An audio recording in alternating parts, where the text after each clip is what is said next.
The Hashish Man.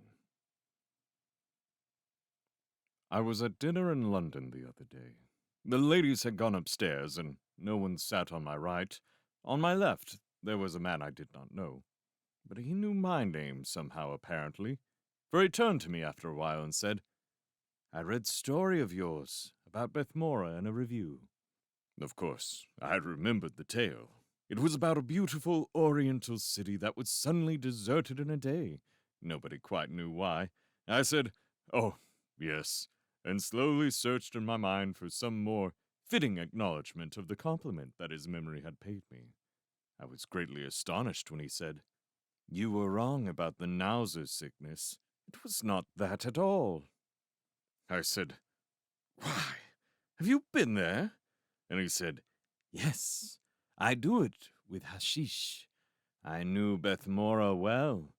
And he took out of his pocket a small box full of some black stuff that looked like tar, but had a strange smell. He warned me not to touch it with my finger, as the stain remained for days. "I got it from a Roma," he said. "He had a lot of it, as it had killed his father." But I interrupted him, for I wanted to know for certain what it was that had made desolate that beautiful city, Bethmora, and why they fled from it so swiftly in a day. "Was it because of the desert's curse?" I asked. And he said, "Partly it was the fury of the desert, and partly the advice of the Emperor Thubamlin, for that fearful beast is in some way connected with the desert on his mother's side." And he told me this strange story. "You remember the sailor with the black scar, who was there on the day that you described when the messengers came on mules to the gate of Bethmora, and all the people fled? I met this man in a tavern, drinking rum, and he told me all about the flight from Bethmora, but he knew no more than you did what the message was, or who had sent it. However, he said he would see Bethmora once more, whenever he touched again at an eastern port, even if he had to face the devil. He often said that he would face the devil to find out the mystery of that message that emptied Bethmora in a day. And in the end, he had to face Thubamlin, whose weak ferocity he had not imagined. For one day, the sailor told me he had found a ship, and I met him no more after that in the tavern drinking rum. It was about that time that I got the hashish from the Roma, who had a quantity that he did not want. It takes one literally out of oneself. It is like wings. You swoop over distant countries and into other worlds. Once I found out the secret of the universe. I have forgotten what it was, but I know that the Creator does not take creation seriously, for I remember that he sat in space with all his works in front of him and laughed. I have seen incredible things in fearful worlds, as it is your imagination that takes you there, so it is only by your imagination that you can get back. Once out in Aether, I met a battered, prowling spirit that had belonged to a man, whom drugs had killed 100 years ago. And he led me to regions that I had never imagined, and we parted in anger beyond the Pleiades, and I could not imagine my way back. And I met a huge gray shape that was the spirit of some great people, perhaps of a whole star, and I besought it to show me my way home. And it halted beside me like a sudden wind, and pointed, and, speaking quite softly, asked me if I discerned a certain tiny light. And I saw a far star faintly, and then it said to me, "That is the solar system," and strode tremendously on. And somehow I imagined my way back, and only just in time, for my body was already stiffening in a chair in my room, and the fire had gone out, and everything was cold, and I had to move each finger one by one, and there were pins and needles in them, and dreadful pains in the nails, which began to thaw. And at last I could move one arm, and reached a bell, and for a long time no one came, because everyone was in bed. But at last a man appeared, and they got a doctor, and he said that it was hashish poisoning. But it would have been all right if I hadn't met that battered, prowling spirit. I could tell you astounding things that I have seen. But you want to know who sent that message to Bethmora? Well, it was Thubamlin, and this is how I know. I often went to the city after that day you wrote of. I used to take hashish of an evening in my flat, and I always found it uninhabited. Sand had poured into it from the desert, and the streets were yellow and smooth, and through open, swinging doors, the sand had drifted. One evening, I put the guard in front of the fire, and settled into a chair and eaten my hashish. And the first thing that I saw when I came to Bethmora was the sailor with the black scar strolling down the street and making footprints in the yellow sand. And now I knew that I should see what secret power it was that kept Bethmora uninhabited. I saw that there was anger in the desert, for there were storm clouds heaving along the skyline, and I heard a muttering amongst the sand. The sailor strolled on down the street, looking into the empty houses as he went. Sometimes he shouted, and sometimes he sang, and sometimes he wrote his name on a marble wall. Then he sat down on a step and ate his dinner. After a while, he grew tired of the city and came back up the street. As he reached the gate of Grin Copper, 3 men on camels appeared. I could do nothing. I was only a consciousness, invisible, wandering. My body was in Europe. The sailor fought well with his fists, but he was overpowered and bound with ropes and led away through the desert. I followed for as long as I could stay, and found that they were going by the way of the desert, round the hills of Hap, toward Utnarvehi. And then I knew that the camelmen belonged to Thubamlin.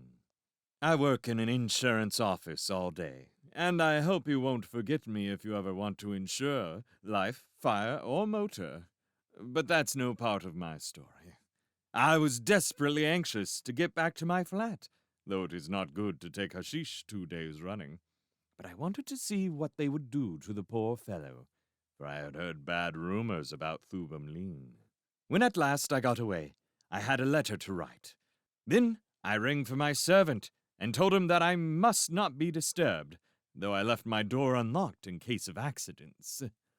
After that, I made up a good fire and sat down and partook of the pot of dreams. I was going to the palace of Thubamlin. I was kept back longer than usual by noises in the street, but suddenly I was up above the town. The European countries rushed by beneath me, and there appeared the thin white palace spires of horrible Thubamlin. I found him presently at the end of a little narrow room. A curtain of red leather hung behind him, on which all the names of God, written in Yanish, were worked with a golden thread. 3 windows were small and high. The emperor seemed no more than about 20, and looked small and weak. No smiles came on his nasty yellow face, though he tittered continually. As I looked from his low forehead to his quivering underlip, I became aware that there was some horror about him, though I was not able to perceive what it was. And then I saw it. The man never blinked. And though later I watched those eyes for a blink, it never happened once.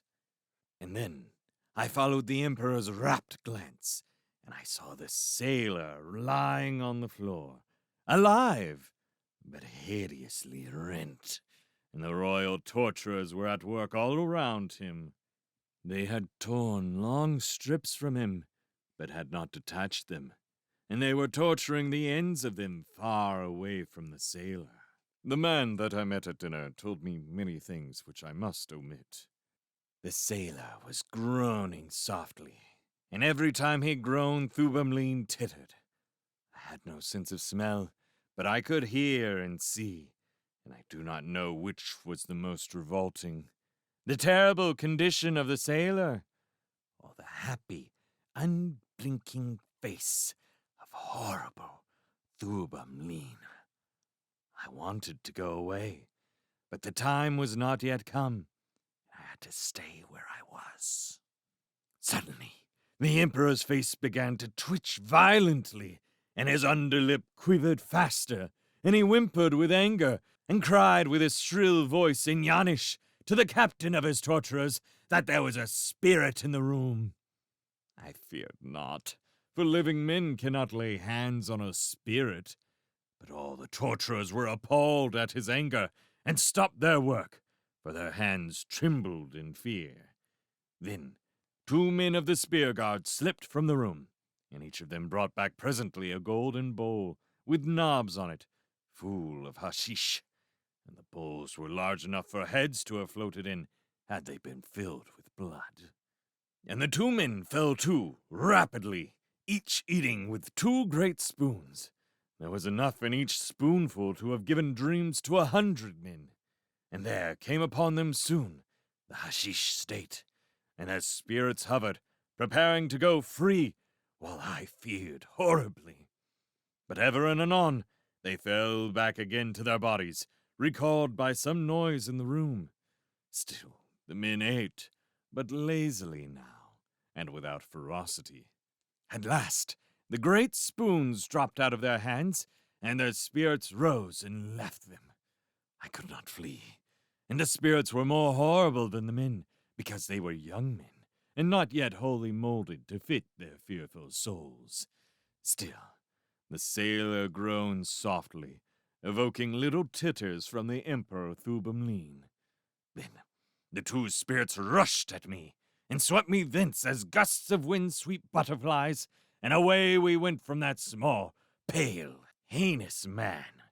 There was no escaping from these spirits' fierce insistence. The energy in my minute lump of the drug was overwhelmed by the huge spoonfuls that these men had eaten with both hands. I was whirled over Arvel Wundri, and brought to the lands of Snith, and swept on still until I came to Kragua, and beyond this, to those bleak lands that are nearly unknown to fancy. And when we came, at last, to those ivory hills that are named the Mountains of Madness, and I tried to struggle against the spirits of that frightful Emperor's men, for I heard on the other side of the ivory hills the pittering of those beasts that prey on the mad, as they prowled up and down. It was no fault of mine that my little lump of hashish could not fight with their horrible spoonful. Someone was tugging at the hall door bell. Presently, a servant came and told our host that a policeman in the hall wished to speak to him at once. He apologized to us and went outside, and we heard a man in heavy boots who spoke in a low voice to him. My friend got up and walked over to the window and opened it and looked outside. I should think it will be a fine night, He said. Then he jumped out. When we put our astonished heads out the window to look for him, he was already out of sight.